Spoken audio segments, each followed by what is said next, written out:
بسم الله الرحمن الرحيم.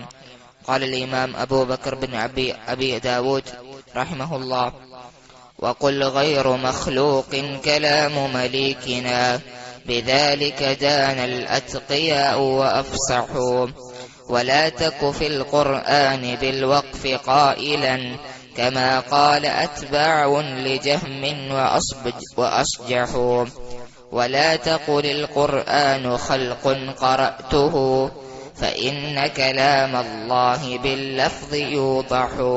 السلام عليكم ورحمة الله وبركاته. بسم الله الرحمن الرحيم. الحمد لله والصلاة والسلام على رسول الله وأشهد أن لا إله إلا الله وحده لا شريك له وأشهد أن محمدا عبده ورسوله أما بعد.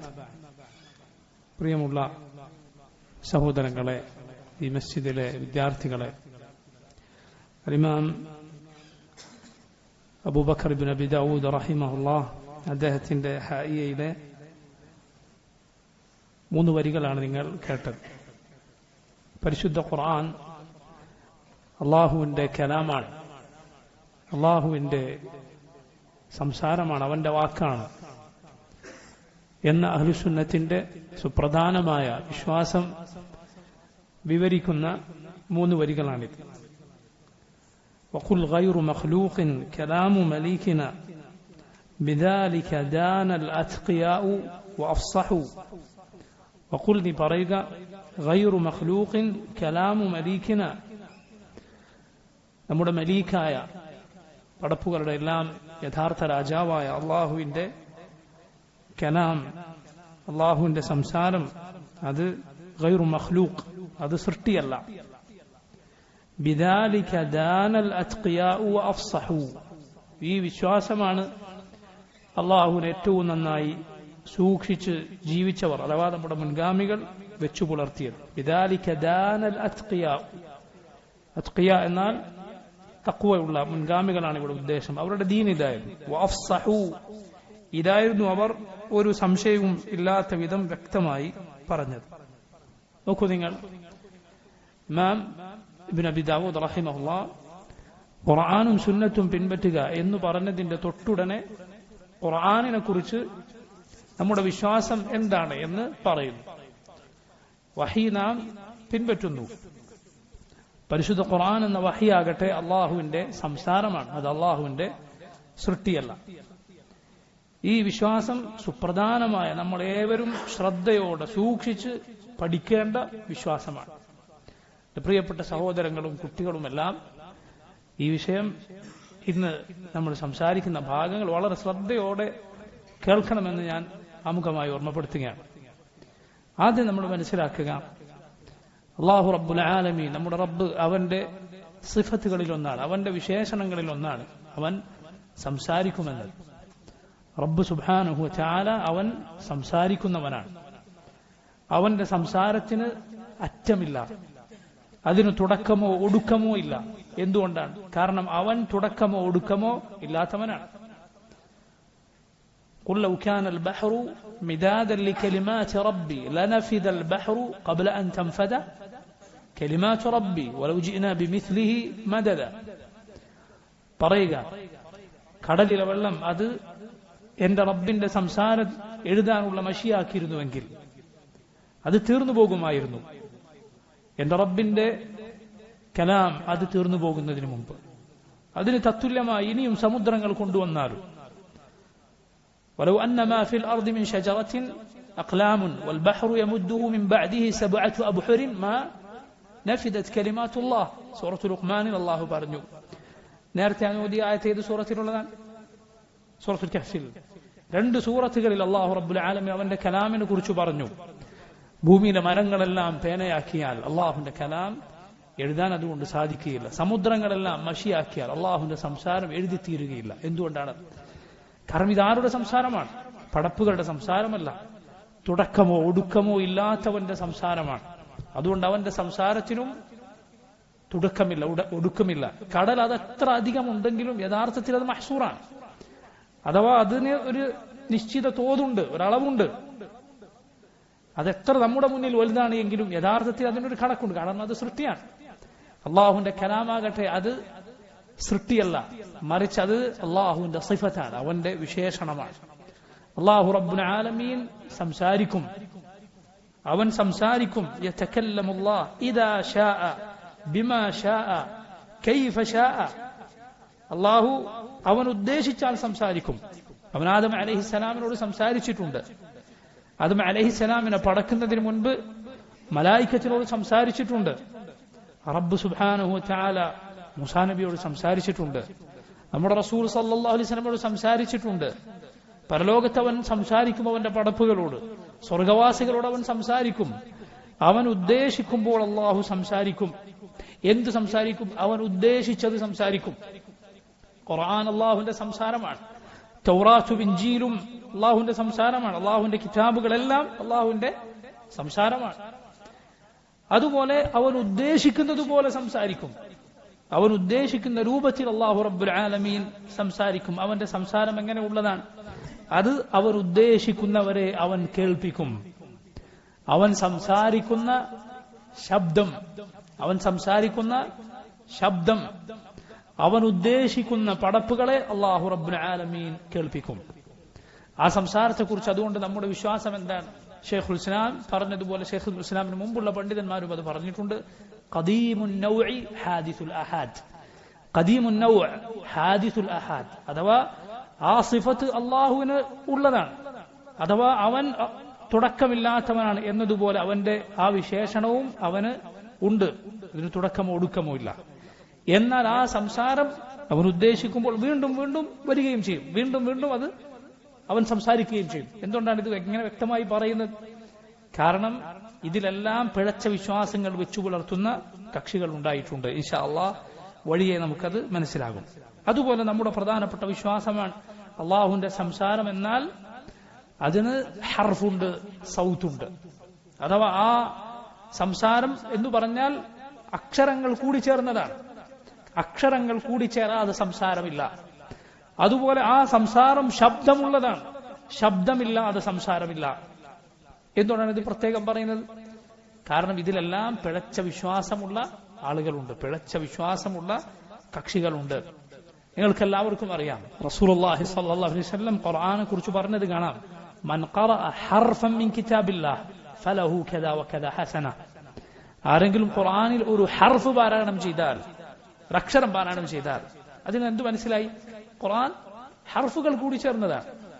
അതുപോലെ നോക്കൂ നിങ്ങൾ, അബ്ദുല്ലാഹ് ഇബ്നു ഉനൈസ് റളിയല്ലാഹു അൻഹു ഉദ്ധരിക്കുന്ന ഹദീസിൽ കാണാം, ആ സഹാബി പറഞ്ഞു, സമിഅ്തു നബിയ സല്ലല്ലാഹു അലൈഹി വസല്ലം യഖൂൽ, നബി സല്ലല്ലാഹു അലൈഹി വസല്ലം പറയുന്നതായി ഞാൻ കേട്ടിരിക്കുന്നു, യഹ്ശുറുല്ലാഹുൽ ഇബാദ്, അല്ലാഹു അവന്റെ പടപ്പുകളെ നാളെ പരലോകത്ത് ഒരുമിച്ച് കൂട്ടും, അവരെ പരലോകത്ത് കൊണ്ടുവരും. ഫയുനാദീഹിം ബിസൗതിൻ, ശബ്ദം കൊണ്ട് അല്ലാഹു അവരെ വിളിക്കും. യസ്മഉഹു മൻ ബഅദ് കമാ യസ്മഉഹു മൻ ഖറബ്, അടുത്തുള്ളവർ കേൾക്കുന്നത് എങ്ങനെയാണോ അതുപോലെ ദൂരെയുള്ളവരും ആ ശബ്ദം കേൾക്കും. അല്ലാഹു പറയും, അനൽ മലിക് അനദ് ദയ്യാൻ, അല്ലാഹു പറയും, ഞാനാണ് മലിക്, ഞാനാണ് ദയ്യാൻ എന്ന് പറയും. നോക്കൂ, അല്ലാഹുവിന്റെ സംസാരം എന്നാൽ നാം നേരത്തെ പറഞ്ഞ കാര്യങ്ങളെല്ലാം മനസ്സിലാക്കുക. അത് അല്ലാഹു ഉദ്ദേശിക്കുമ്പോൾ ഉദ്ദേശിക്കുന്നവരോട് ഉദ്ദേശിക്കുന്ന രൂപത്തിൽ സംസാരിക്കും. അതിന് ശബ്ദവും അതുപോലെ അക്ഷരവുമുണ്ട്. അല്ലാഹുവിന്റെ വിശേഷണമാണത്. നോക്കൂ, പരിശുദ്ധ ഖുർആനിൽ അഞ്ച് പ്രയോഗങ്ങൾ അല്ലാഹു അവന്റെ സംസാരത്തെ കുറിച്ച് പറഞ്ഞത് കാണാം. ഒന്ന് കലാം. കലാം സംസാരത്തിന് അറബിയിൽ എന്ത് പറയും? കലാം എന്ന് പറയും. അത് ഖുർആനിൽ വന്നിട്ടുണ്ട്. യുരീദൂന അൻ യുബദ്ദിലു കലാം അല്ലാഹ്, അല്ലാഹുവിന്റെ കലാം അവർ മാറ്റാൻ ശ്രമിക്കുന്നു. വഇൻ അഹദുൻ മിനൽ മുശ്രികീന ഇസ്തജാറക ഫഅജിർഹു ഹത്താ യസ്മഅ കലാം അല്ലാഹ്. മുശ്രിക്കുകൾ വല്ലവരും നിന്റെ അരികിൽ അഭയം തേടി വന്നാൽ നീ അവർക്ക് അഭയം കൊടുക്കുക, അവൻ അഭയം കൊടുക്കുക. ഹത്താ യസ്മഅ കലാം അല്ലാഹ്, അവൻ അല്ലാഹുവിന്റെ കലാം കേൾക്കട്ടെ. അതുപോലെ നോക്കൂ, ഖൗൽ എന്ന് വന്നിട്ടുണ്ട്. അതും സംസാരത്തിന് പറയുന്ന വാക്കാണ്.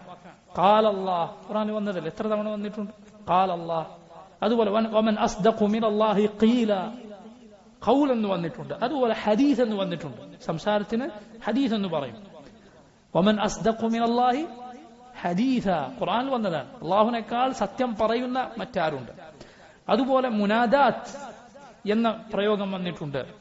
മൂസ അലൈഹിസ്സലാമിനെ അല്ലാഹു വിളിച്ചു, വനാദൈനാഹു, മിൻ ജാനിബി തൂർ പർവ്വതത്തിന്റെ വശത്ത് മൂസ അലൈഹിസ്സലാം ഉണ്ടായിരിക്കുന്ന മൂസാ നബിയെ വിളിച്ചു.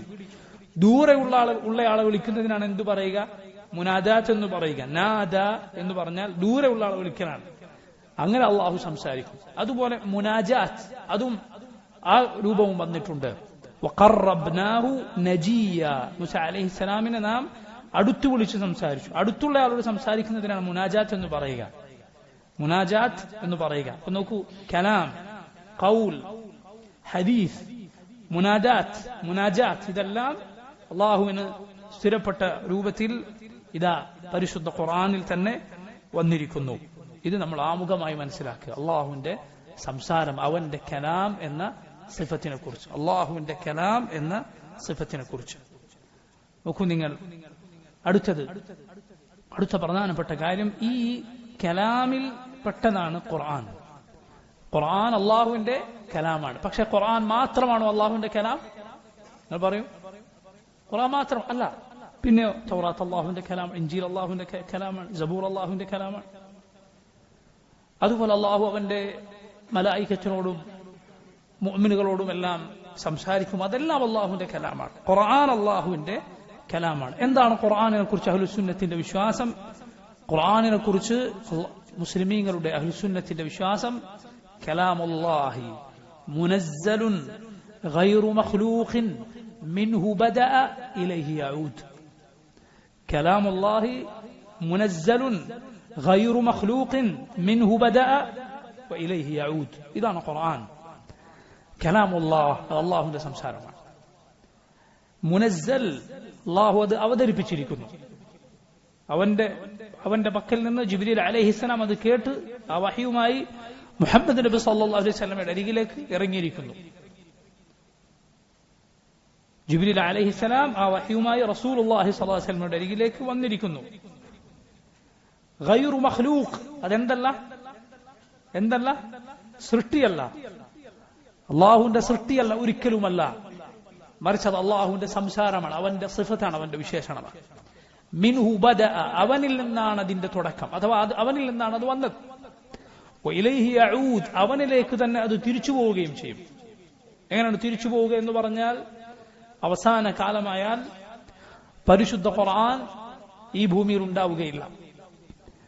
ഖുർആൻ പഠിച്ച ആളുകളുടെ ഹൃദയങ്ങളിലോ എഴുതി വെച്ച ഗ്രന്ഥങ്ങളിലോ മുസ്ഹഫുകളിലോ അതുണ്ടാവുകയില്ല. അള്ളാഹു അതിനെ എടുത്തുയർത്തും. അതുകൊണ്ടാണ് പല മുൻഗാമികൾ പറഞ്ഞിട്ടുള്ളത്, അറിവ് എടുത്തുയർത്തപ്പെടുന്നതിന് മുൻപ് നീ അത് പഠിക്കുക. ഖുർആൻ അത് എടുത്തുയർത്തപ്പെടുന്നതിന് മുൻപ് പഠിക്കുക. അവസാന കാലത്ത് അള്ളാഹു അത് ഉയർത്തും. ഇതാണ് അഹ്ലുസുന്നത്തിന്റെ വിശ്വാസം ഖുർആനെ കുറിച്ച്. ശ്രദ്ധിക്കുക ഒന്നുകൂടി, കലാമുല്ലാഹ് മുനസ്സലുൻ ഗൈറു മഖ്ലൂഖിൻ മിൻഹു ബദഅ വഇലൈഹി യഊദ്. അള്ളാഹുവിന്റെ കലാമാണ്, അവങ്കിൽ നിന്ന് അവതീർണമായതാണ്, സൃഷ്ടിയല്ല. അവനിൽ നിന്നാണ് അതിന്റെ തുടക്കം, അവനിലേക്ക് തന്നെ അത് തിരിച്ചു പോവുകയും ചെയ്യും. അവനിൽ നിന്ന് തന്നെ അത് തിരിച്ചു പോവുകയും ചെയ്യും. നോക്കൂ നിങ്ങൾ, ജിബ്രീൽ അലൈഹിസ്സലാം റബ്ബിൽ നിന്ന് ഈ കലാം ശ്രദ്ധിച്ച് റബ്ബിൽ നിന്ന് അത് കേൾക്കുകയും എന്നിട്ട് റസൂലുള്ളാഹി സ്വല്ലല്ലാഹു അലൈഹി വസല്ലമക്ക് അത് എത്തിച്ചു കൊടുക്കുകയും ചെയ്തു. അള്ളാഹുവിൽ നിന്ന് ജിബ്രീൽ അത് കേട്ടതാണ്. അതല്ലാതെ ലൗഹുൽ മഹ്ഫൂദിൽ നിന്ന് ജിബ്രീൽ അലൈഹിസ്സലാം അത് വായിച്ചതല്ല. ഖുർആൻ ലൗഹുൽ മഹ്ഫൂദിൽ ഉണ്ടോ ഇല്ലേ? പറയൂ നിങ്ങൾ. ഉണ്ട്, സംശയം. ലൗഹുൽ മഹ്ഫൂദിൽ ഇല്ലാത്തതൊന്നുമില്ല. പക്ഷേ ജിബ്രീൽ അലൈഹിസ്സലാം ലൗഹുൽ മഹ്ഫൂദിൽ വായിച്ച് റസൂലുള്ളാഹി സ്വല്ലല്ലാഹു അലൈഹി വസല്ലമക്ക് പറഞ്ഞു കൊടുത്താണോ? അല്ല. ആ രൂപത്തിലുള്ള പിഴച്ച വിശ്വാസമുള്ളവരുണ്ട്.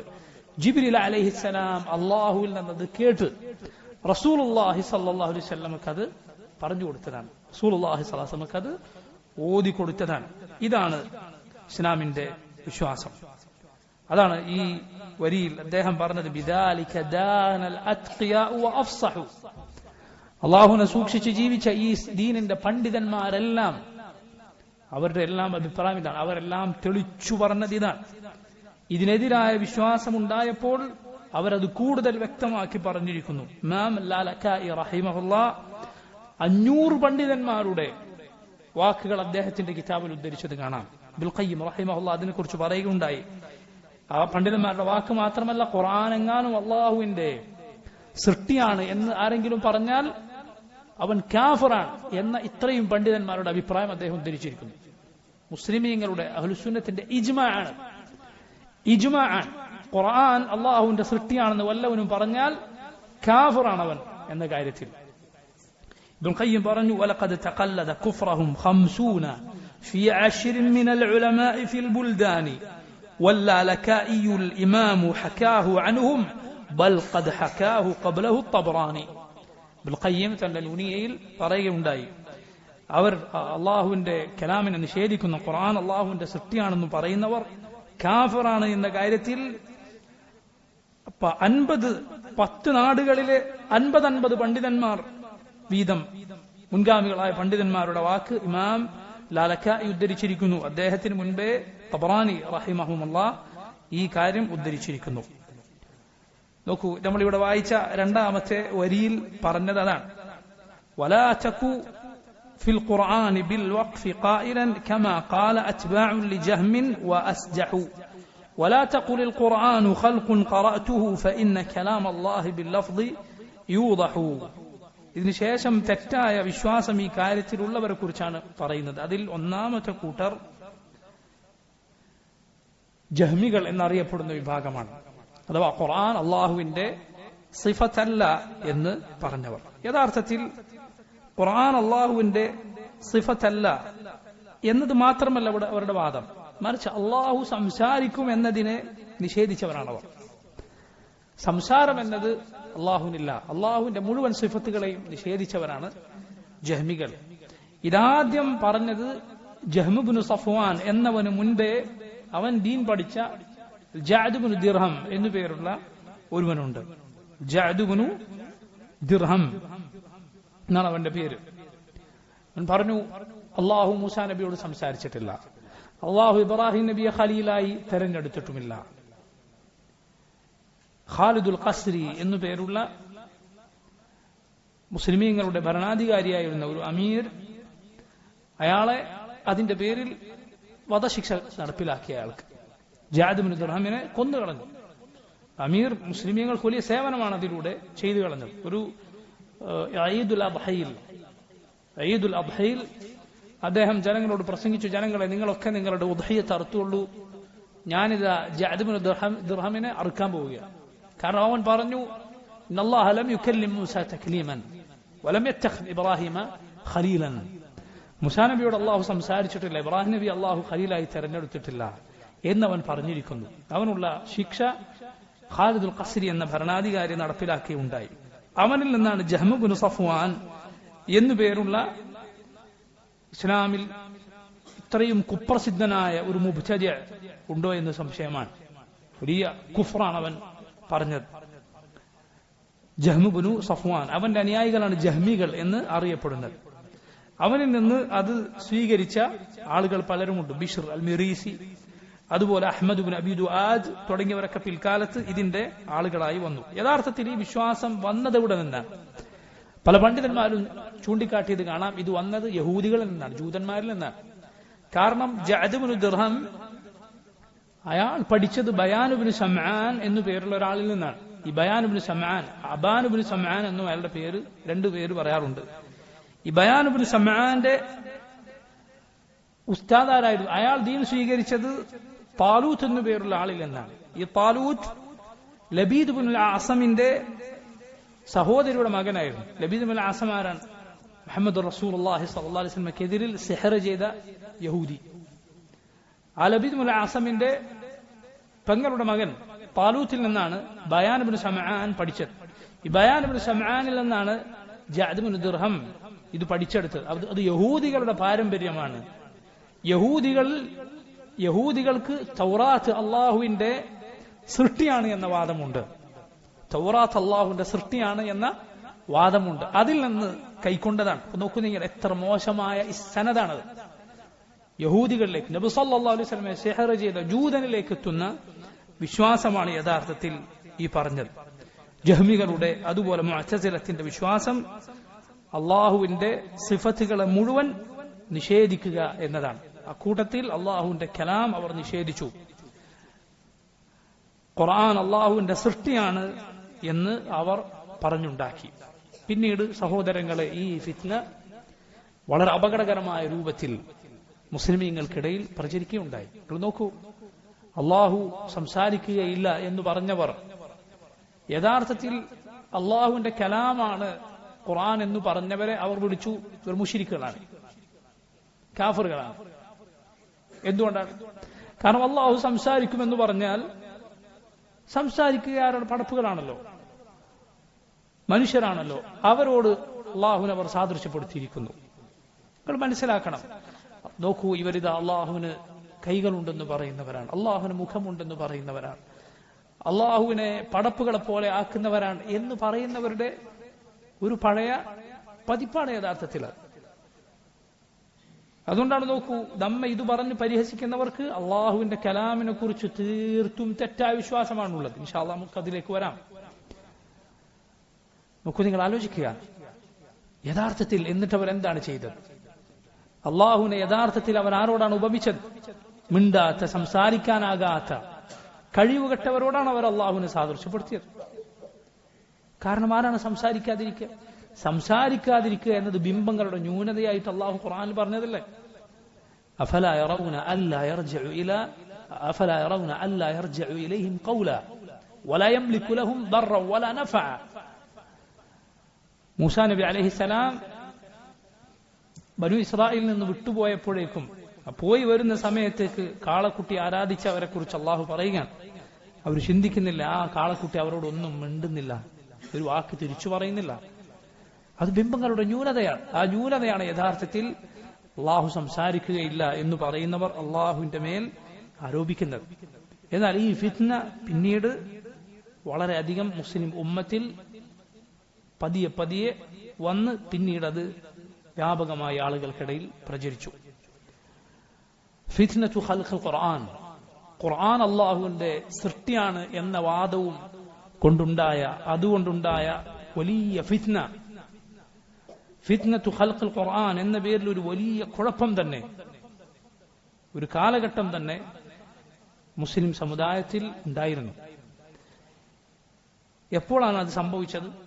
ഹിജറ 218 മുതൽ ഹിജറ 237 വരെയായിരുന്നു ആ കാലഘട്ടം. ഖലീഫ മഅ്മൂൻ ഇബ്ൻ ഹാറൂൻ റഷീദ് അദ്ദേഹത്തിന്റെ കാലത്താണ് ഈ ഫിത്ന അത് മുസ്ലിമീങ്ങൾക്ക് പ്രയാസമുണ്ടാക്കുന്ന രൂപത്തിൽ കടന്നു വന്നത്. മഅ്മൂൻ ഹാറൂൻ റഷീദ് നിങ്ങളൊക്കെ കേട്ടിട്ടുള്ള ഇസ്ലാമിക ലോകത്തെ ഖലീഫയുടെ മകനാണ്.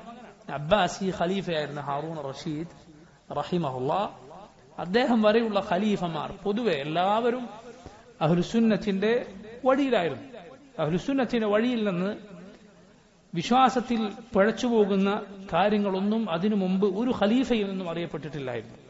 ഹാറൂൻ റഷീദ് റഹിമഹുല്ലാ അദ്ദേഹം വരെ, അദ്ദേഹത്തിന് 2 മക്കളുണ്ടായിരുന്നു, അമീനും മഅ്മൂനും. ഇതിൽ മഅ്മൂന്റെ കാലത്താണ് യഥാർത്ഥത്തിൽ ഈ ഫിത്ന ആരംഭിച്ചത്. മഅ്മൂൻ ഈ ബിദ്അത്ത് പേറുന്ന അഹ്മദ് ഇബ്നു അബി ദുആദിനെ പോലെയുള്ള വഴിപിഴച്ച പണ്ഡിതന്മാരുടെ സ്വാധീനത്തിൽ അകപ്പെട്ടു. അയാൾ ബിശ്ർ അൽ മിരീസിയുടെ ശിഷ്യന്മാരിൽ ഒരാളായിരുന്നു.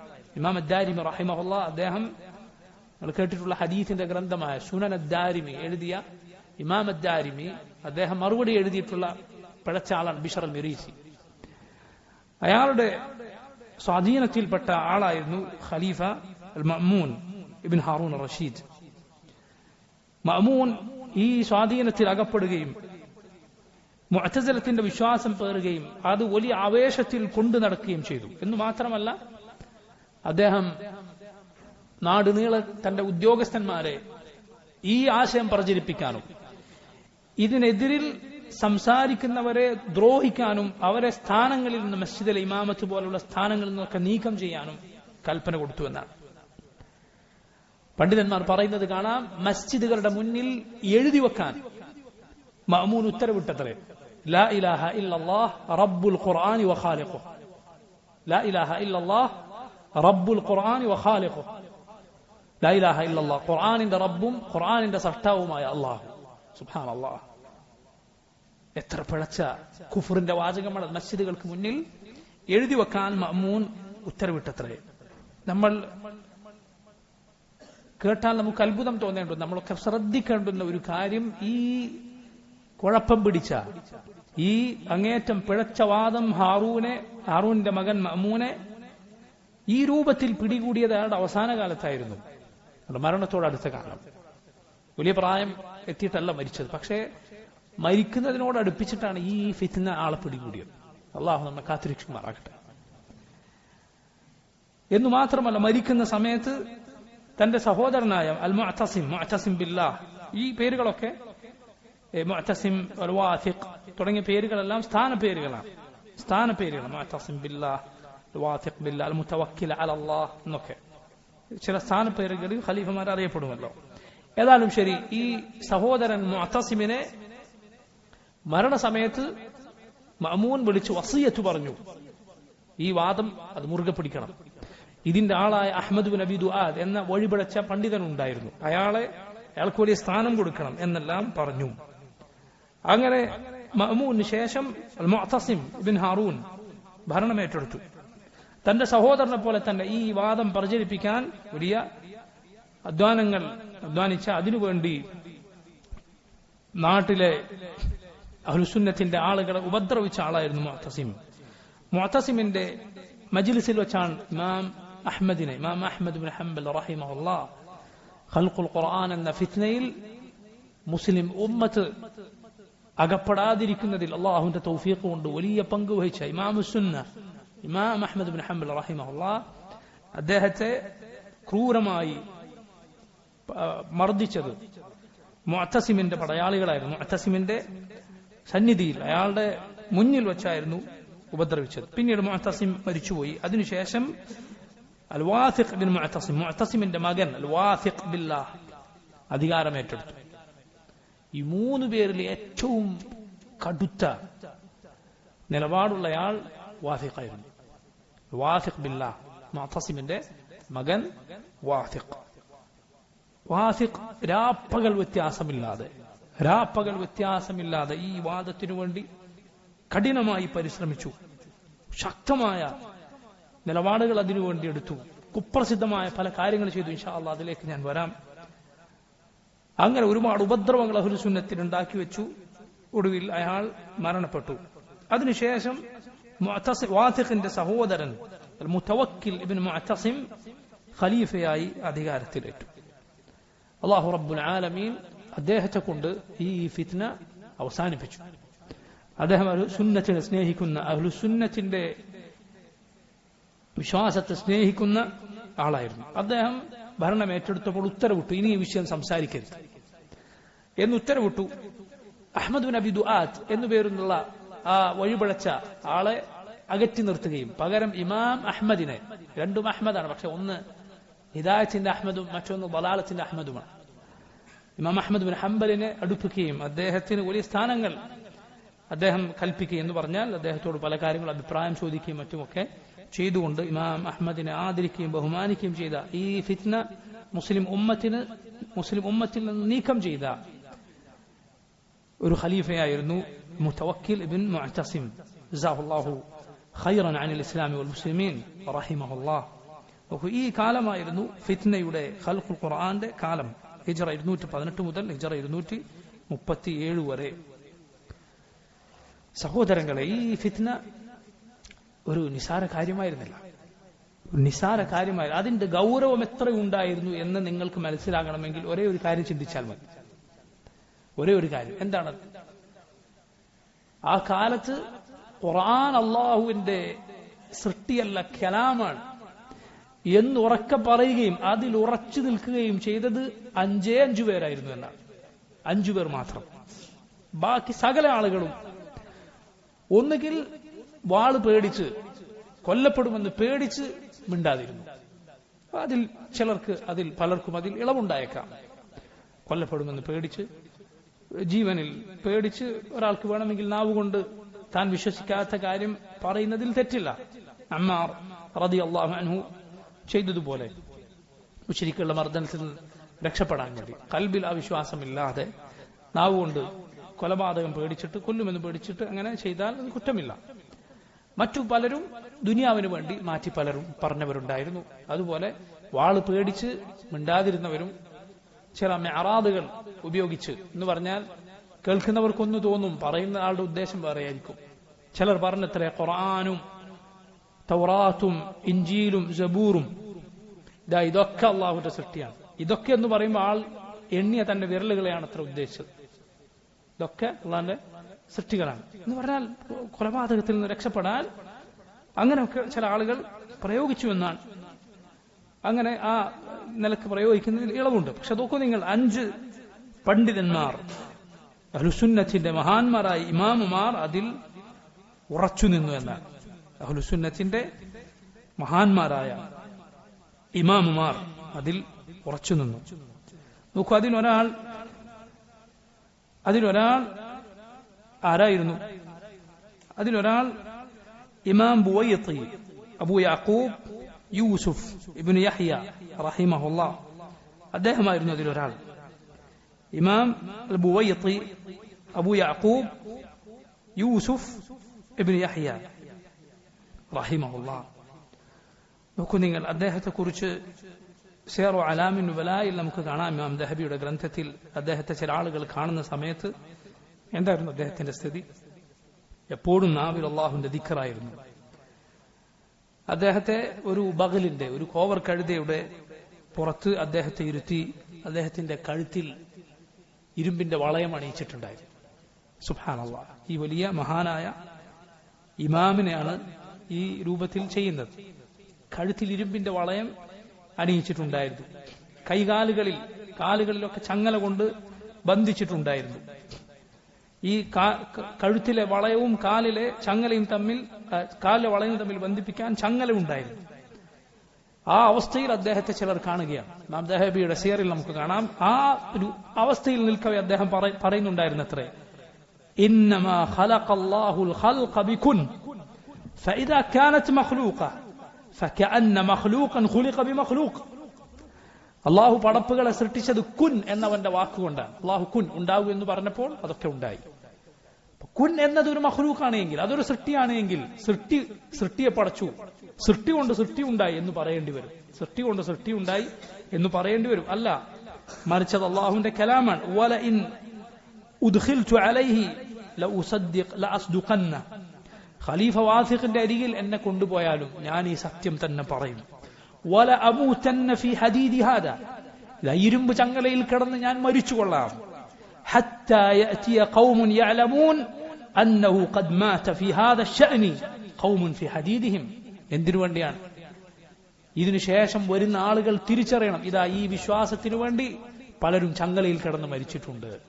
സുബ്ഹാനല്ലാഹ്. അതുപോലെ തന്നെ അദ്ദേഹം മരണപ്പെട്ടു എന്നാണ് റഹിമഹുല്ലാഹ്. സഹോദരങ്ങൾ, ഇത് നിസ്സാര കാര്യമല്ല. കുട്ടികളെ, നമ്മുടെ വിശ്വാസം അത് ഒരു നിസ്സാര കാര്യമല്ല, അതൊരു നേരം പോക്കല്ല. നമ്മുടെ ഈ അഖീദ സംരക്ഷിക്കാൻ നമ്മുടെ മുൻഗാമികളായ ഇമാമുമാർ ഇതുപോലെ ചങ്ങലയിൽ കിടന്ന് മരിച്ചിട്ടുണ്ട്. അങ്ങനെ സംരക്ഷിച്ച അഖീദയാണ്, അങ്ങനെ നമുക്ക് വന്നു കിട്ടിയ ദീനാണിത്. ഇത് പോകുന്നവനും വരുന്നവനും അവന് തോന്നിയതുപോലെ മാറ്റിമറിക്കാനും ഇല്ലാത്തത് പറയാനും നമ്മൾ സമ്മതിച്ചു കൊടുത്തുകൂടാ, വിട്ടുകൊടുത്തുകൂടാ. മറിച്ച് അള്ളാഹുവിന്റെ ദീൻ അത് പഠിക്കുകയും സംസാരിക്കുകയും അതിനെതിരിൽ വരുന്ന കാര്യങ്ങളെ നാവുകൊണ്ടും കൈകൊണ്ടുമെല്ലാം, നാവുകൊണ്ടും പേന കൊണ്ടുമെല്ലാം എതിർക്കുകയും വേണം. ഇതിനു വേണ്ടി ആളുകൾ മരിച്ചിട്ടുണ്ട്. അദ്ദേഹം പറഞ്ഞ എന്തിനാണ് ഞാൻ ഈ ത്യാഗം സഹിക്കുന്നത്? എനിക്ക് ശേഷം വരുന്നവരറിയണം ഈ വിശ്വാസത്തിന് വേണ്ടി പലരും ചങ്ങലയിൽ കിടന്നു മരിച്ചിട്ടുണ്ട് എന്ന് റഹിമഹുല്ലാഹ്. അതാണ് ഒരാൾ. അൽ ബുവൈത്തി ഇമാം അബൂ യാക്കൂബ് യൂസുഫ് ഇബ്നു യഹ്യ. രണ്ടാമത്തെ ഇമാം നുഐബ് ഇബ്നു ഹമ്മാദ് അൽ ഖുസാഇ റഹിമഹുല്ലാഹ്. അദ്ദേഹം ഇതുപോലെ ജയിലിൽ ചങ്ങലയിൽ മരണപ്പെട്ടു. എന്താണ് ആളുകൾ അദ്ദേഹത്തെ ചെയ്തതെന്നറിയുമോ? അന്നത്തെ ഭരണകൂടവും കൂടെയുള്ളവരുമെല്ലാം ഒരു കുഴിയിൽ അദ്ദേഹത്തിന്റെ ശരീരം കുഴിച്ചിട്ടു. മയ്യിത്ത് തസ്കരിക്കുക കൂടി ചെയ്യാതെ ഒരു കുഴി കുഴിച്ചു മൂടി. ഇമാം ബുഖാരിയുടെ ഉസ്താദാണ്, ഇമാം ബുഖാരിയുടെ ഷെയ്ഖാണ് അബൂ നുഐം ഇബ്നു ഹമ്മാദ് ഖുസാഇ റഹിമഹുല്ലാഹ്. മൂന്നാമത്തെ പണ്ഡിതൻ ഇമാം മുഹമ്മദ് ഇബ്നു നൂഹ് റഹിമഹുല്ലാഹ്. അദ്ദേഹത്തെ ഈ സത്യത്തിൽ ഉറച്ചു നിന്നതിന്റെ പേരിൽ എന്തു ചെയ്തു? ഇമാം അഹ്മദിനെയും അദ്ദേഹത്തെയും ഒരൊറ്റ ഒട്ടകത്തിന്റെ പുറത്ത് മുഖാമുഖം ഇരുത്തി പരസ്പരം ബന്ധിച്ച് ഒരു ഒട്ടകത്തിന്റെ പുറത്ത് രണ്ടുപേരെയും ഇരുത്തി ബഗ്ദാദിൽ നിന്ന് തർത്തൂസ് വരെ കൊണ്ടുപോവുകയാണ്. കാരണം അവിടെയായിരുന്നു അന്ന് ഖലീഫയായിരുന്ന മഅ്മൂൻ ഉണ്ടായിരുന്നു. ബഗ്ദാദ് തൊട്ട് തർത്തൂസ് വരെ ഒരു ഒട്ടകപ്പുറത്ത് ഈ രൂപത്തിൽ ബന്ധിച്ചു. ഏതാണ്ട് 1000 കിലോമീറ്റർ ദൂരമുണ്ട്. 1000 കിലോമീറ്റർ ഈ രൂപത്തിൽ കൊണ്ടുപോവുകയാണ്. നോക്കൂ നിങ്ങൾ. എന്നിട്ട് നമുക്ക് കാണാം മഅ്മൂനിന്റെ അടുത്തെത്തിയ സമയത്ത് ഈ രണ്ട് ഇമാമുമാർ അള്ളാഹുവിനോട് ദുആ ചെയ്തു വന്നാൽ, ഇയാളുടെ മുഖം ഞങ്ങൾ കാണിക്കരുത്, അയാളുടെ മുന്നിൽ എത്തിക്കരുത്. അന്ന് സൂര്യൻ ഉദിക്കുന്നതിന് മുമ്പ് ഏതാണ്ട് 50 വയസ്സ് മാത്രം പ്രായമുള്ള, അതിൽ താഴെ പ്രായമുള്ള ഖലീഫ മഅ്മൂൻ മരണപ്പെട്ടു. ആൾ തൊട്ടടുത്തെത്തിയിട്ടുണ്ട്. രണ്ട് ഇമാമുമാർ. മഅ്മൂൻ മരണപ്പെടുകയാണ് ഉണ്ടായത്. പിന്നീട് ഖലീഫ മരണപ്പെട്ടത് കാരണത്താൽ രണ്ടുപേരെയും ഇതുപോലെ തിരിച്ചയച്ചു ബഗ്ദാദിലേക്ക് തന്നെ. ആ വഴിയിൽ ആ യാത്രക്കിടയിൽ ഇമാം മുഹമ്മദ് ബിൻ നൂഹ് റഹിമഹുല്ലാഹ് മരണപ്പെട്ടു. ഇത്രയും പ്രയാസകരമായ യാത്രയായിരുന്നു. നാലാമത്തെ ഇമാം അഹ്മദ് ബിൻ നസ്ർ അൽ ഖുസാഇ. ഇമാം അഹ്മദ് ബിൻ നസ്ർ അൽ ഖുസാഇ, സുബ്ഹാനല്ലാഹ്, ഈ 5 പണ്ഡിതന്മാരുടെ കൂട്ടത്തിൽ വളരെ പ്രയാസം തോന്നുന്ന അനുഭവം നേരിട്ട പണ്ഡിതൻ ഇമാം ഇദ്ദേഹമായിരുന്നു. ഇദ്ദേഹത്തെ ഖലീഫ വാഥിഖ്, ഞാൻ നേരത്തെ പറഞ്ഞ 3 ഖലീഫമാരിൽ മൂന്നാമൻ, ഇതിൽ ഏറ്റവും കടുത്ത നിലപാടുണ്ടായിരുന്നയാൾ എന്താണ് ചെയ്തത്? സ്വന്തം സന്നിധിയിലേക്ക് ഇമാം അഹ്മദ് ബിൻ നസ്ർ അൽ ഖുസാഇയെ കൊണ്ടുവന്നു. എന്നിട്ട് ചോദ്യങ്ങൾ ചോദിച്ചു. പറയുക, ഖുർആൻ അള്ളാഹുവിന്റെ, എന്താണ് നിങ്ങളുടെ വിശ്വാസം? ഇമാം അഹ്മദ് ബിൻ നസ്ർ അൽ ഖുസാഇ വെട്ടി തുറന്നു പറഞ്ഞു, ഖുർആൻ അള്ളാഹുവിന്റെ കലാമാണ്, സൃഷ്ടിയല്ല. അതോടൊപ്പം അള്ളാഹുവിനെ കാണുക എന്ന അഹ്ലുസുന്നത്തിന്റെ വിശ്വാസം ഇൻഷാ അല്ലാഹ് ഇതിനുശേഷം ഈ കവിതയിൽ നമ്മൾ വിശദീകരിക്കുന്നുണ്ട്. അതുപോലുള്ള വിശ്വാസങ്ങളും അദ്ദേഹം ഖലീഫയുടെ മുന്നിൽ വെട്ടി തുറന്നു പറഞ്ഞു. ഖലീഫ തന്റെ വാൾ കയ്യിലെടുത്തിട്ട് പറഞ്ഞു, ഇതാ ഇയാളെ ഞാൻ കൊല്ലാൻ പോവുകയാണ്, എല്ലാവരും മാറി നിൽക്കുക. ഈ പോകുന്ന ഓരോ കാലടിയും ഞാൻ അള്ളാഹുവിന്റെ മുന്നിൽ പ്രതിഫലം പ്രതീക്ഷിക്കുന്നു. കാരണം അവരുടെ കണ്ണിൽ ഇസ്ലാമിന്റെ ശത്രുക്കളെയാണ് ഈ കൊല്ലുന്നത്, ഈ ശ്രേഷ്ഠരായ ഇമാമുമാരെ. അങ്ങനെ വാഥിഖ് തന്റെ വാൾ കൊണ്ട്, തന്റെ കയ്യാൽ ഖലീഫ നേരിട്ട് ഇമാം അഹ്മദ് ബിൻ നസ്ർ അൽ ഖുസാഇയെ വെട്ടിക്കൊലപ്പെടുത്തുന്നു. എന്നിട്ട് അദ്ദേഹത്തിന്റെ ശരീരം സുർറമൻ റആഹ് എന്നുപേരുള്ള വളരെ പ്രസിദ്ധമായ ഒരു സ്ഥലമുണ്ട്. സുർറമൻ റആഹ് എന്നാണ് ആ സ്ഥലത്തിന്റെ പേര്. അവിടേക്ക് ശരീരവും അദ്ദേഹത്തിന്റെ ശിരസ് ബഗ്ദാദിലേക്കും അയക്കുന്നു. എന്നിട്ട് ബഗ്ദാദിൽ തല കെട്ടിത്തൂക്കുകയും ഇങ്ങനെ അതിന്റെ മുകളിൽ എഴുതി വെക്കുകയും ചെയ്തു, ഹാദാ റഅസുൽ കാഫിർ അൽ മുശ്രിക് അദ്ദാൽ അഹ്മദ് ബിൻ നസ്ർ അൽ ഖുസാഇ. സുബ്ഹാനല്ലാഹ്, മുശ്രിക്കും കാഫിറും ദാലുമായ അഹ്മദ് ബിൻ നസ്ർ അൽ ഖുസാഇയുടെ ശിരസാണിത് എന്നതിന് മുകളിൽ അത് അവിടെ എഴുതി വെച്ചു എന്നാണ്. നോക്കൂ നിങ്ങൾ, ഹിജറ 231 ശഅബാൻ മാസം മുതൽ ഹിജറ 237 ഈദുൽ ഫിത്ർ കഴിയുന്നതുവരെ ഈ രൂപത്തിൽ അദ്ദേഹത്തിന്റെ ശിരസ് തൂക്കിയിട്ടിരുന്നു എന്നാണ്. പിന്നീട് അതിനുശേഷം അടുത്ത ഖലീഫ വരികയും കാര്യങ്ങൾ നേരെയാവുകയും ചെയ്തപ്പോൾ ആളുകൾ അദ്ദേഹത്തിന്റെ ശരീരവും ശിരസും ഒരുമിച്ച് ചേർത്ത് സാധാരണ പോലെ മറമാടുകയും ചെയ്തു എന്നാണ്. സുബ്ഹാനല്ലാഹ്, ഈ 5 പേരിൽ 5-ാമൻ, അവരിൽ ഏറ്റവും ശ്രേഷ്ഠനും അവരിൽ ഏറ്റവും അറിവുള്ളവരും ആയ ഇമാം അഹ്മദാണ്. ഇമാം അഹ്മദ് ബിൻ ഹംബൽ ഷൈബാനി റഹിമഹുല്ലാഹ്. ഇമാം അഹ്മദിനെ മുഅ്തസിമിന്റെ, രണ്ടാമത്തെ ഖലീഫ മുഅ്തസിമിന്റെ കാലത്ത് അയാളുടെ അരികിലേക്ക് കൊണ്ടുവന്നു. എന്നിട്ട് ബലാലത്തിന്റെ, ഈ പിഴച്ച വിശ്വാസം പേറുന്ന ആളുടെ നേതാവായി അഹ്മദ് ബിൻ അബി ദുആദ് അവിടെ ഉണ്ടായിരുന്നു. അഹ്മദ് ബിൻ അബി ദുആദിന്റെ അതുപോലെ ആ രൂപത്തിൽ ഉള്ള ആളുകളൊക്കെ ഉണ്ടായിരുന്നു. അവരുമായി ഇമാം അഹ്മദിന്റെ മുനാവറ നടന്നു. അങ്ങോട്ടും ഇങ്ങോട്ടും ഈ വിഷയം സംസാരിച്ചു. ഇമാം അഹ്മദ് അവരോട് ആവർത്തിച്ച് ചോദിച്ചൊരു ചോദ്യമുണ്ട്. ഖുർആൻ അള്ളാഹുവിന്റെ സൃഷ്ടിയാണ് എന്നതിന് ഖുർആനിൽ നിന്നോ നബി സല്ലല്ലാഹു അലൈഹി വസല്ലമയുടെ സുന്നത്തിൽ നിന്നോ ഒരു തെളിവ് നിങ്ങൾ കൊണ്ടുവരിക. ഒരൊറ്റ തെളിവ് ഒന്നും കൊണ്ടുവരാൻ അവർക്ക് സാധിച്ചില്ല. എന്തെല്ലാം ദുർന്യായങ്ങൾ കൊണ്ടുവന്നോ ഇമാം അഹ്മദ് അതെല്ലാം തകർത്തു കൊടുത്തു. ഒന്നാമത്തെ ദിവസം ഇമാം അഹ്മദ് അവരെ പരാജയപ്പെടുത്തി. രണ്ടാമത്തെ ദിവസം വീണ്ടും സംസാരം നിശ്ചയിച്ചു, അതിലേറെ പരാജയപ്പെടുത്തി. ഇതൊക്കെ ഖലീഫയുടെ മുന്നിലാണ്. മൂന്നാമത്തെ ദിവസം അതിലേറെ പരാജയപ്പെടുത്തി.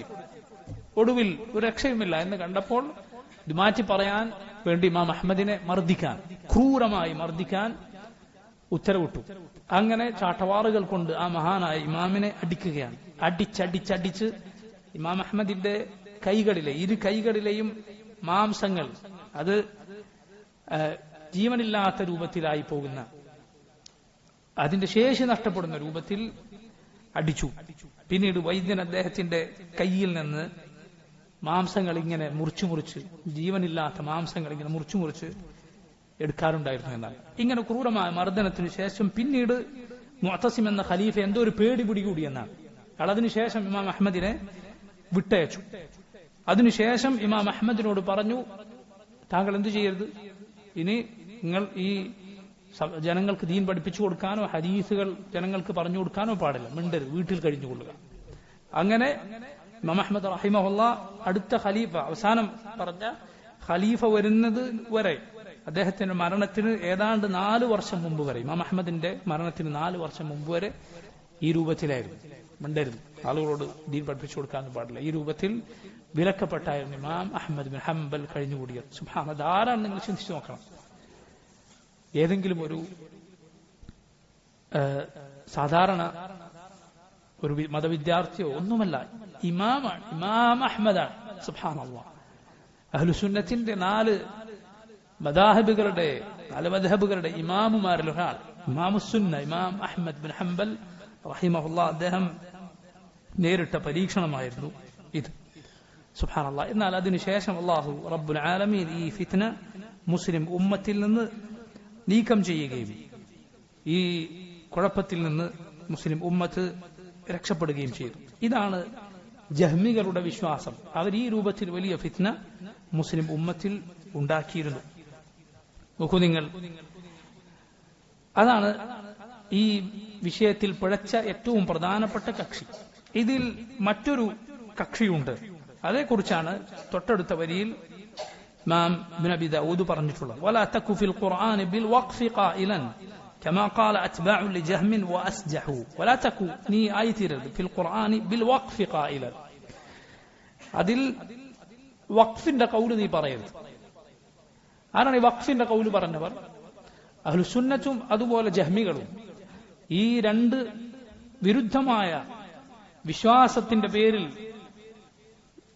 പരസ്പരം 2 ചേരിയിൽ നിൽക്കുമ്പോൾ ഇടയിലൊരു കക്ഷി വന്നു, ഇടക്കൊരു കൗമ വന്നു. അവർ പറഞ്ഞു, ഞങ്ങൾ പറയും ഖുർആൻ അള്ളാഹുവിന്റെ കലാം, കാരണം കലാം എന്ന് ഖുർആനിൽ വന്നിട്ടുണ്ട്, പക്ഷേ അത് സൃഷ്ടിയാണോ സൃഷ്ടിയല്ലേ എന്നൊന്നും നമ്മൾ പറയുന്നില്ല, നമ്മൾ അതിൽ ഒന്നും പറയുന്നില്ല.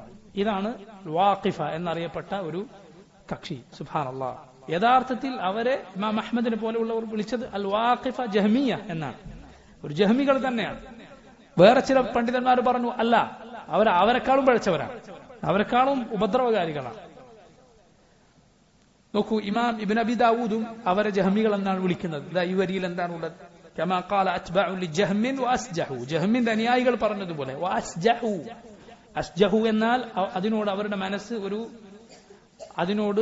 മനസ്സ് ഒന്ന് ചാഞ്ഞു, ആ അഭിപ്രായം അവർക്കൊരു യോജിച്ച അഭിപ്രായമായി അനുഭവപ്പെട്ടു. യഥാർത്ഥത്തിൽ നോക്കൂ നിങ്ങൾ, ചില ആളുകൾ അങ്ങനെയായിരിക്കും, 2 നേരെ വിരുദ്ധമായ കാര്യങ്ങൾ വന്നാൽ ചിലർ വിചാരിക്കും അതിനിടയിൽ പോയി നിന്നാലേ ശരിയാവുകയുള്ളൂ എന്ന്. അല്ല സഹോദരങ്ങളെ, ശരിയായ വിശ്വാസവും അതിന് നേരെ വിപരീതമായ കാര്യവും വന്നാൽ ശരിയായ വിശ്വാസം തീർത്തു പറഞ്ഞാലേ ശരിയാവുകയുള്ളൂ. അതല്ലാതെ അതിനിടയിൽ പോയി നിൽക്കലല്ല ശരി, അതല്ല ശരി. അതുകൊണ്ടാണ് അവരെ കൂടുതൽ അപകടമെന്ന് പല പണ്ഡിതന്മാരും പറഞ്ഞത്. എന്തുകൊണ്ടാണ്?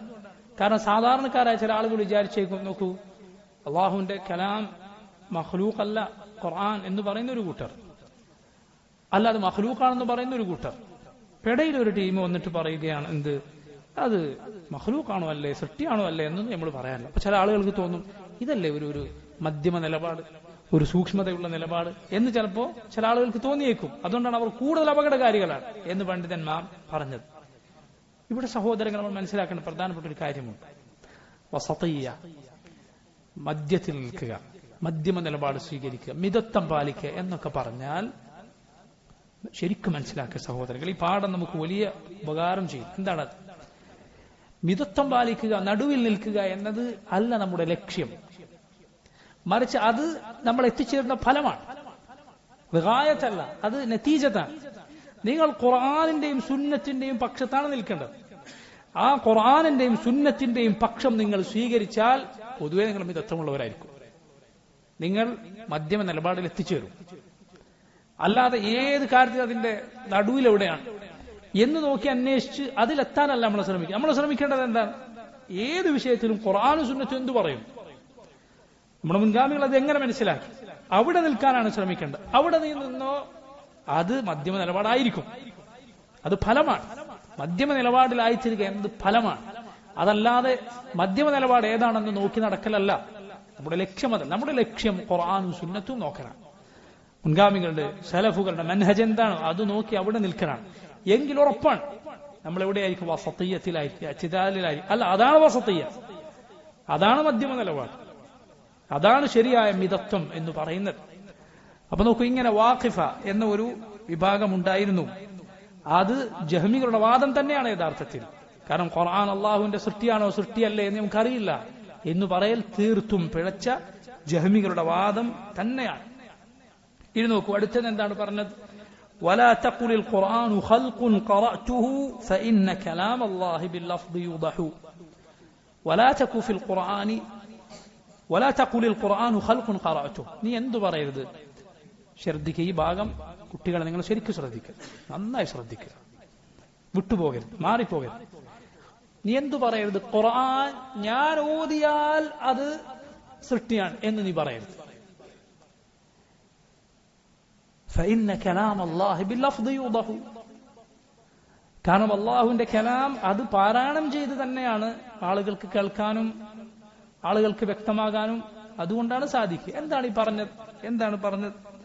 ഈ പറഞ്ഞത് എന്താണെന്ന് പറഞ്ഞാൽ, ഖുർആനെ കുറിച്ച് എന്താണ് നമ്മുടെ വിശ്വാസം? ഖുർആനെ കുറിച്ച് നമ്മുടെ വിശ്വാസം, ഖുർആൻ അള്ളാഹുവിന്റെ കലാമാണ്. അതാര് പാരായണം ചെയ്താലും ആര് ഓതിയാലും, ശ്രദ്ധിക്കുക, ശരിക്കും ശ്രദ്ധിക്കുക, ആര് ഓതിയാലും അത് ആരുടെ കലാമാണ്? അള്ളാഹുവിന്റെ കലാമാണ്. ആര് എഴുതിയാലും അത് അള്ളാഹുവിന്റെ കലാമാണ്. ആര് കേട്ടാലും അത് അള്ളാഹുവിന്റെ കലാമാണ്. ആര് ഹിഫ്ളാക്കിയാലും അത് അള്ളാഹുവിന്റെ കലാമാണ്. മനസ്സിലായില്ലേ? നോക്കൂ, നിങ്ങൾ ഖുർആനിൽ ഞാൻ നേരത്തെ ഓതിയ ആയത്ത് നിങ്ങൾ ശ്രദ്ധിക്കുക. സൂറത്ത് തൗബയിൽ അള്ളാഹു പറഞ്ഞു, വഇൻ അഹദും മിനൽ മുശ്രികീന ഇസ്തജാറക ഫഅജിർഹു ഹത്താ യസ്മഅ കലാം അല്ലാഹ്. മുശ്രിക്കുകളിൽ വല്ലവരും നിന്റെ അരികിൽ അഭയം തേടി വന്നാൽ നീ അവർക്ക് അഭയം കൊടുക്കുക, അവർ അള്ളാഹുവിന്റെ കലാം കേൾക്കട്ടെ. മുശ്രിക്കിന് മുസ്ലിമീങ്ങൾ അഭയം കൊടുത്താൽ മുശ്രിക്ക് ഖുർആൻ കേൾക്കുക ആരിൽ നിന്നാണ്? മുസ്ലിമീങ്ങൾ ഓതുന്നതാണ് കേൾക്കുക. ആ മുസ്ലിമീങ്ങൾ ഓതി കേൾക്കുന്നതിനാണ് അള്ളാഹു എന്ത് വിളിച്ചത്? കലാം അല്ലാഹ്, അള്ളാഹുവിന്റെ കലാം എന്ന് വിളിച്ചത്. മനസ്സിലായില്ലേ? അല്ലാതെ ഖുർആൻ അള്ളാഹുവിന്റെ കലാമാകണമെങ്കിൽ അള്ളാഹുവിൽ നിന്ന് നേരിട്ട് കേൾക്കണമെന്നില്ല. ആരിൽ നിന്ന് കേട്ടാലും അത് അള്ളാഹുവിന്റെ കലാമാണ്. ഞാൻ ഒരു ഉദാഹരണം പറയാം. നോക്കൂ നിങ്ങൾ, ഇവിടെ ഒരാൾ മറ്റൊരാളുടെ വാക്ക് എടുത്തുദ്ധരിച്ചാൽ ഞാൻ പറയുകയാണ്, ഇന്നമൽ അഅ്മാലു ബിന്നിയാത്ത്. നിങ്ങൾ പറയും, ഇത് എന്റെ വാക്കാണോ? അതല്ല റസൂലുള്ളാഹി സ്വല്ലല്ലാഹു അലൈഹി വസല്ലമയുടെ വാക്കാണോ? റസൂലുള്ളാഹി സ്വല്ലല്ലാഹു അലൈഹി വസല്ലമയുടെ വാക്കാണ്. ഇവിടെ നോക്കൂ, ഇബ്നു അബി ദാവൂദിന്റെ നമ്മൾ ഈ പറഞ്ഞ ഈ ഹായിയ എന്ന കവിത, ഈ ഹായിയ എന്ന കവിത, അതിനെ 3 വരി നേരത്തെ ഇവിടെ അബ്ദുറഹീം ചൊല്ലി. അബ്ദുറഹീം ചൊല്ലിയത് അബ്ദുറഹീമിന്റെ കവിതയാണോ അല്ല ഇമാം ഇബ്നു അബി ദാവൂദിന്റെ കവിതയാണോ? ആരുടെ വാക്കാണ്? ആരുടെ വാക്കാണ്? ഇമാം ഇബ്നു അബി ദാവൂദിന്റെ വാക്കാണ്. കാരണം ഒരു കലാം അത് ആദ്യം പറഞ്ഞോ ആ പറഞ്ഞവരിലേക്കാണ് ഇത് ചേർത്തുക, അതല്ലാതെ അത് ഉദ്ധരിക്കുന്നവരിലേക്കല്ല. അതാരുദ്ധരിച്ചാലും അത് ആദ്യം പറഞ്ഞയാളുടെ വാക്കാണ്. ഖുർആൻ ആര് ഓതിയാലും അത് അള്ളാഹുവിന്റെ കലാമാണ്. ആരെഴുതിയാലും എവിടെ എഴുതിയാലും അത് അള്ളാഹുവിന്റെ കലാമാണ്. കേട്ടാലും അള്ളാഹുവിന്റെ കലാമാണ്. ഹിഫ്ളാക്കിയാലും അത് അള്ളാഹുവിന്റെ കലാമാണ്. ഇതെന്തുകൊണ്ടാണ് പറയുന്നത്? കാരണം ഇതിലെല്ലാം പിഴച്ച വിശ്വാസമുള്ളവരുണ്ട്. ഇൻഷാ അള്ളാഹ് അതിന് ശേഷം നമുക്കത് പറയാം.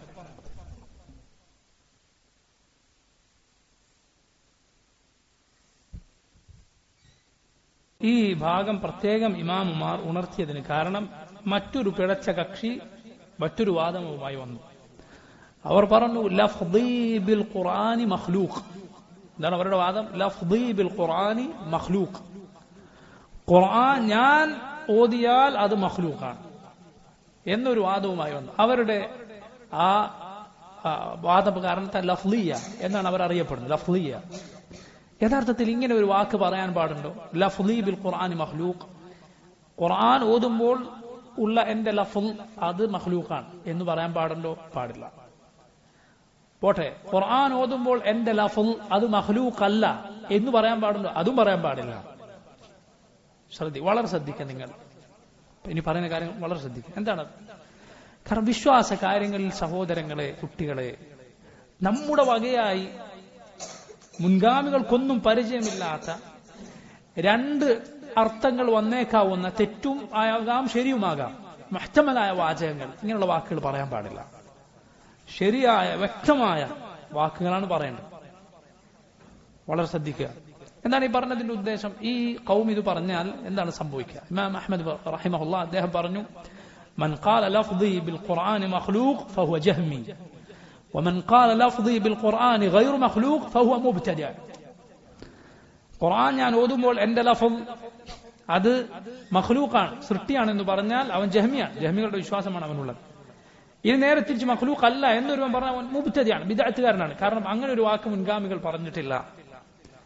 കാരണം എന്താണ്? ശ്രദ്ധിക്കുക, ഈ കാര്യം ശരിക്കും ശ്രദ്ധിക്കുക നിങ്ങൾ. ലഫ്ളി ബിൽ ഖുർആനി മഖ്ലൂഖ്, ഖുർആൻ ഓതുമ്പോൾ എന്റെ ലഫ്ൾ അത് സൃഷ്ടിയാണെന്ന് പറഞ്ഞാൽ രണ്ട് കാര്യങ്ങൾ അവിടെ ഉദ്ദേശിക്കപ്പെടാം.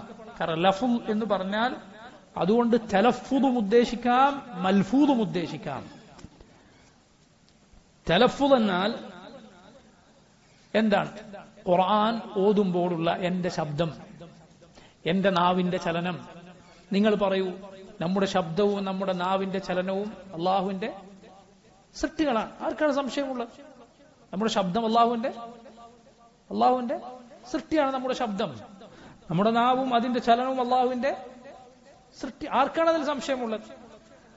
അപ്പൊ നോക്കൂ നിങ്ങൾ, അങ്ങനെ ഒരു അർത്ഥം അവിടെ വരും. മറ്റൊരർത്ഥം എന്താണ്? ലഫ്ളി എന്ന് പറഞ്ഞാൽ മൽഫൂദ്, എന്താണോ നീ ഓതുന്നത് അത് ഖുർആനാണ്. അത് അള്ളാഹുവിന്റെ സൃഷ്ടിയാണോ? സൃഷ്ടിയല്ല. ഓതുന്ന കാര്യം അള്ളാഹുവിന്റെ സൃഷ്ടിയല്ല. അതേസമയം നീ ഓതുമ്പോൾ നിന്റെ ശബ്ദവും നിന്റെ നാവിന്റെ ചലനവും അള്ളാഹുവിന്റെ സൃഷ്ടികളാണ്. ഇത് രണ്ടർത്ഥവും ഉദ്ദേശിക്കപ്പെടാം.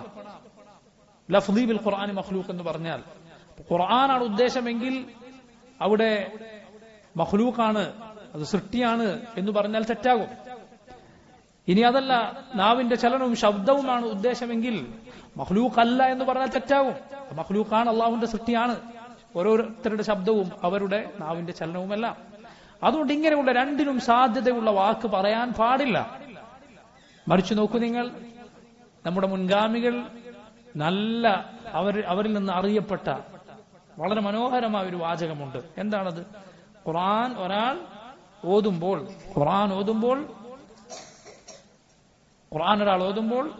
എന്താണ് യഥാർത്ഥത്തിൽ? അൽ ഖൗലു ഖൗലുൽ ബാരി വസ്സൗതു സൗതുൽ ഖാരി. അൽ ഖൗലു ഖൗലുൽ ബാരി വസ്സൗതു സൗതുൽ ഖാരി. നീ ഓതുമ്പോൾ ആ ഓതുന്ന ഖൗൽ, ആ വാക്ക് അത് ആരുടേതാണ്? അത് ബാരി ആയ സൃഷ്ടാവായ അള്ളാഹുവിന്റേതാണ്. അള്ളാഹുവിന്റെ പേരുകളിലൊന്നാണ് അൽ ബാരി. എന്നാൽ ഓതുന്ന ശബ്ദമാര അതാരുടേതാണ്? ഖാരി. ആരാണ് ഓതുന്നത്? സൃഷ്ടിയായ കാര്യമുണ്ടല്ലോ, അവന്റെ ശബ്ദമാണ്. പഠിച്ചു വെക്കുക നിങ്ങൾ. അൽ ഖൗലു ഖൗലുൽ ബാരി വസ്സൗതു സൗതു ഖാരി. അൽ ഖൗലു ഖൗലുൽ ഖാരി വസ്സൗതു സൗതുൽ ഖാരി. ഇതാണ് അഹ്ലുസുന്നത്തിന്റെ വിശ്വാസം.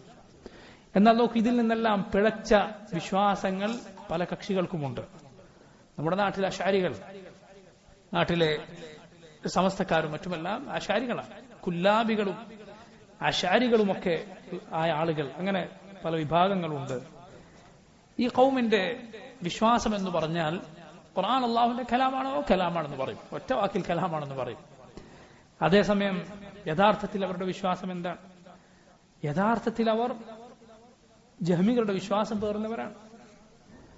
കാരണം അവരുടെ വാക്ക് പ്രകാരം നമ്മൾ ഈ ഓതുന്ന ഖുർആൻ അത് മഖ്ലൂഖല്ല എന്ന് പറയാൻ പറ്റില്ല.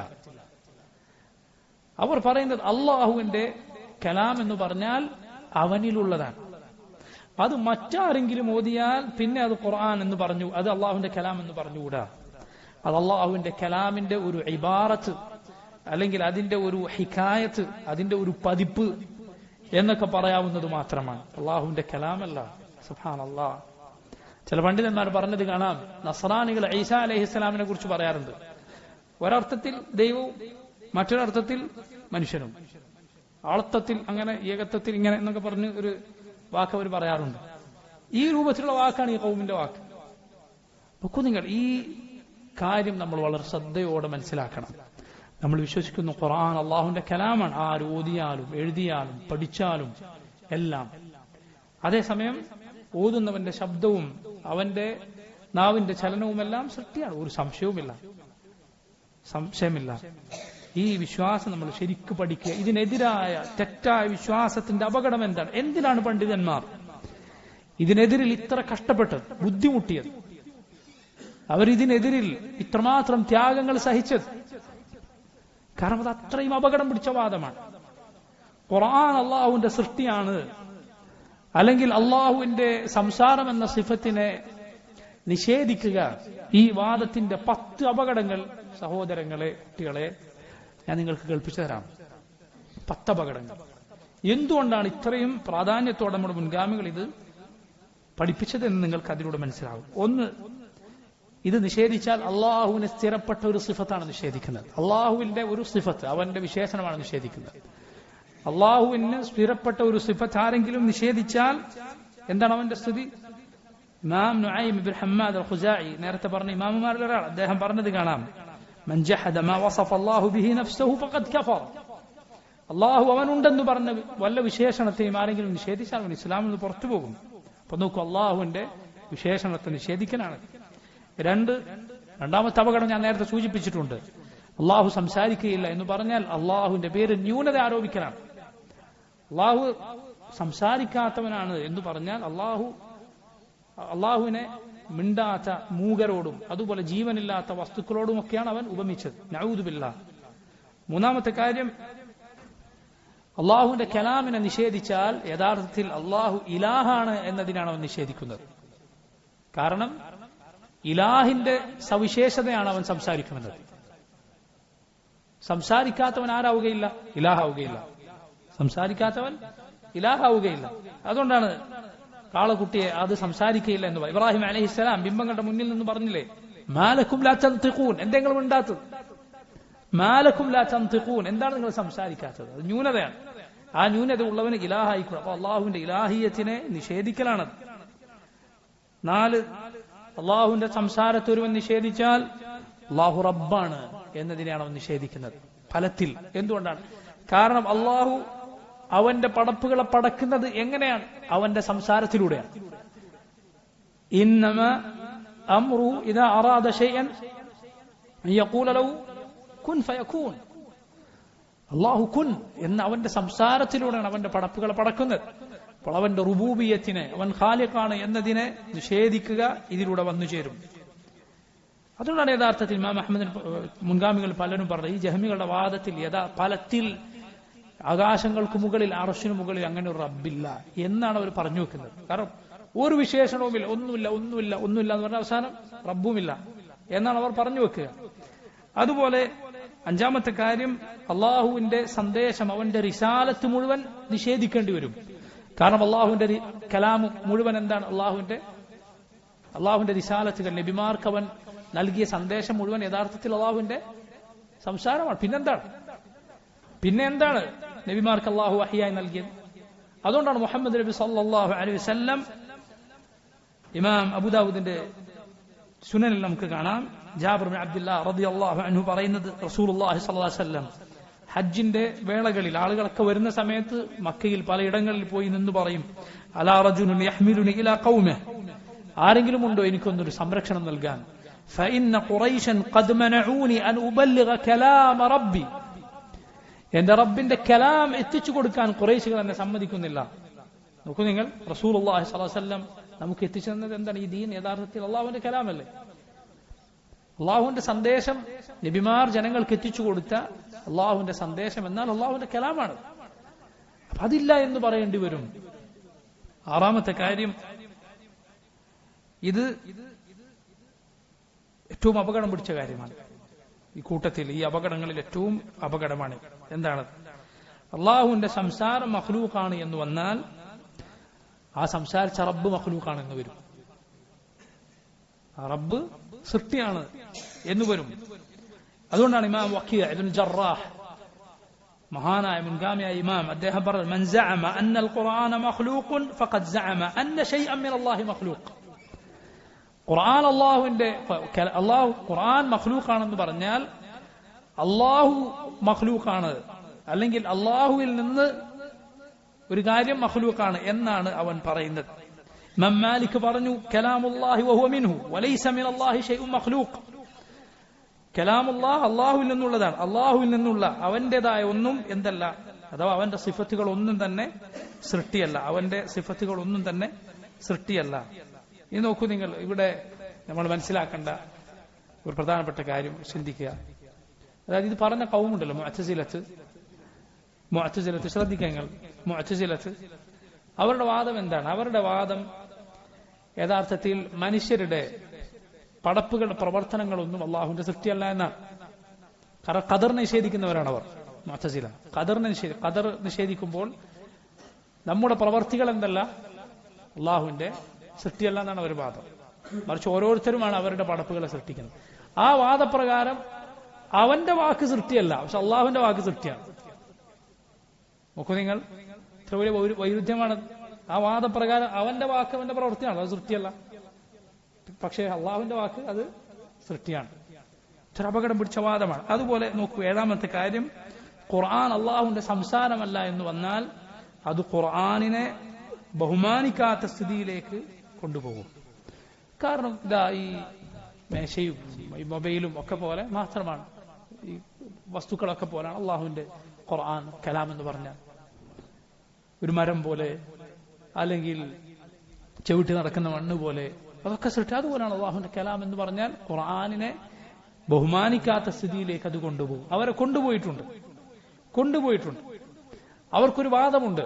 എന്താണത്? പിഴച്ച ചില കക്ഷികൾക്ക് ഈ വാദമുള്ള ആളുകൾക്കുള്ള മറ്റൊരു വാദമാണെന്ത്?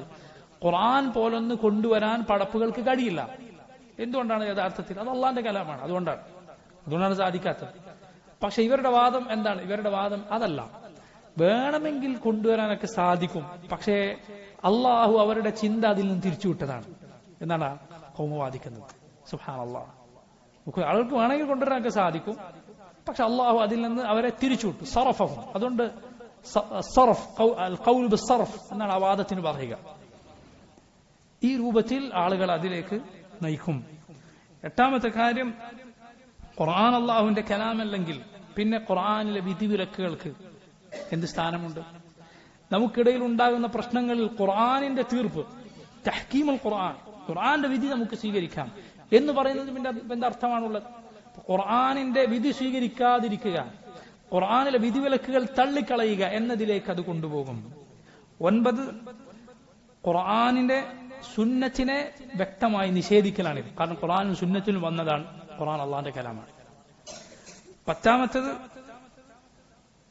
ഈ വിശ്വാസം വെച്ചു പുലർത്തിയ നമ്മുടെ മുൻഗാമികളെ, അഹ്ലുസുന്നത്തിന്റെ മഹാന്മാരായ ഇമാമിങ്ങളെ മുഴുവൻ വഴികേടിലാണ്, അവരൊക്കെ വഴികേടിലാണ് എന്ന് വാദിക്കലാകും ഖുർആൻ അള്ളാഹുവിന്റെ സൃഷ്ടിയാണെന്ന് പറഞ്ഞു. അവരൊക്കെ വിശ്വാസം വെച്ചു പുലർത്തിയവരാണ്, അവരെ ദലാലത്തിലാക്കുന്ന പണിയാണ്. സഹോദരങ്ങൾ ആലോചിച്ച് നോക്കുക, ഇത് അറിഞ്ഞോ അറിയാതെയോ ഈ ഉമ്മത്തിൽ വന്നു ചേർന്നപ്പോൾ എന്തായി? ആളുകൾക്ക് ഖുർആൻ വിലയില്ലാതായി. ഖുർആൻ ചിലപ്പോൾ ആളുകൾ പാരായണം ചെയ്യുന്നുണ്ടാകും, പക്ഷേ അള്ളാഹുവിന്റെ കലാമാണിത് എന്ന കാര്യം മനസ്സിലുറച്ചാൽ അത് കേൾക്കുമ്പോൾ, അത് പഠിക്കുമ്പോൾ നേരത്തെ ഉണ്ടായതുപോലെ അല്ല ആളുകൾക്കുണ്ടാവും. നോക്കൂ നിങ്ങൾ, മസറിലെ വലിയ പണ്ഡിതന്മാരിൽ ഒരാൾ, അദ്ദേഹം പറയുകയുണ്ടായി, അദ്ദേഹത്തിന്റെ സുഹൃത്തുക്കളിൽ ഒരാൾ അറബിയൊന്നും അറിയാത്ത മറ്റൊരു നാട്ടിൽ നിന്ന് വരുന്ന ആൾ, നല്ല ഖുർആൻ പാരായണം ചെയ്യുന്ന ആളായിരുന്നു. അങ്ങനെ അദ്ദേഹം റമദാനിൽ ഇമാമത്ത് നിൽക്കാൻ വേണ്ടി തന്റെ നാട്ടിലേക്ക് പോകും. അപ്പൊ അദ്ദേഹം ഖുർആൻ തറാവീഹിൽ നിന്ന് ഓതി തുടങ്ങിയാൽ അപ്പോൾ മസ്ജിദിലുള്ള ആളുകൾ കരയാൻ ആരംഭിക്കും, എല്ലാവരും കരയും. ഇദ്ദേഹം ഈ കാര്യം പറഞ്ഞപ്പോൾ ഇദ്ദേഹത്തോട് ആളുകൾ ചോദിച്ചു, എന്തുകൊണ്ടാണ്? അവർക്ക് അത്രയും ഖുർആൻ മനസ്സിലാവും എന്നതുകൊണ്ടാണോ? അപ്പൊ അദ്ദേഹം പറഞ്ഞ ഒരു അക്ഷരം അവർക്ക് അറിയുകയില്ല, ഖുർആന്റെ അർത്ഥം തീരെ അറിയാത്ത അനറബികളായ ആളുകളാണ്. പക്ഷെ ഖുർആൻ കേട്ടാൽ എന്താണ് അവർ പറയുക? അവരുടെ മനസ്സിലെന്താണ്? കലാമുല്ലാഹ്, കലാമുല്ലാഹ്, അള്ളാഹുവിന്റെ സംസാരം, അള്ളാഹുവിന്റെ സംസാരമാണ്. അതോർത്തിട്ടാണ് അവർ കരയുന്നത്. നോക്കൂ നിങ്ങൾ, നമ്മൾ ഈ കേൾക്കുന്നത്, നമ്മൾ ഓതുന്നത് റബ്ബിന്റെ സംസാരമാണ്. ആകാശഭൂമികളുടെ റബ്ബായ അള്ളാഹുവിന്റെ സംസാരം, അവന്റെ വാക്കുകളാണ്. സുബ്ഹാനല്ലാഹ്, പടപ്പുകളുടെ വാക്കല്ല. അള്ളാഹുവിന്റെ സംസാരവും പടപ്പുകളുടെ സംസാരവും തമ്മിലുള്ള വ്യത്യാസം നീ അറിയണോ? നിനക്കറിയണോ? അള്ളാഹുവും പടപ്പുകളുമായുള്ള വ്യത്യാസം ചിന്തിച്ചാൽ മതി. അള്ളാഹുവിന്റെ സൃഷ്ടികളും തമ്മിൽ അത്ര വ്യത്യാസമുണ്ട്. അള്ളാഹുവിന്റെ സംസാരവും പടപ്പുകളുടെ സംസാരവും തമ്മിൽ അത്രയും വ്യത്യാസമുണ്ട്. അതുകൊണ്ട് അത് പഠിക്കുക, അത് ഹിഫ്ളാക്കുക അതൊക്കെ വളരെ ശ്രേഷ്ഠമായ കാര്യമാണ്. എല്ലാ ഖൈറും നമുക്ക് കൊണ്ടുവന്നു തരുന്ന കാര്യമാണ്. ഇത്രയുമാണ് ഖുർആൻ അള്ളാഹുവിന്റെ കലാം എന്ന മസലയിൽ നമുക്ക് ഈ ചുരുങ്ങിയ സമയത്ത് വിശദീകരിക്കാനുള്ളത്. ഇൻഷാ അല്ലാഹ് ബാക്കി വരുന്ന ആഴ്ച നമുക്ക് പഠിക്കാം. അല്ലാഹു തൗഫീഖ് ചെയ്യുമാറാകട്ടെ. വസല്ലല്ലാഹു വസല്ലമ അലാ നബിയിന മുഹമ്മദ് وعلى آله وأصحابه أجمعين. سبحانك اللهم وبحمدك أشهد أن لا إله إلا أنت أستغفرك وأتوب إليك. السلام عليكم ورحمة الله وبركاته.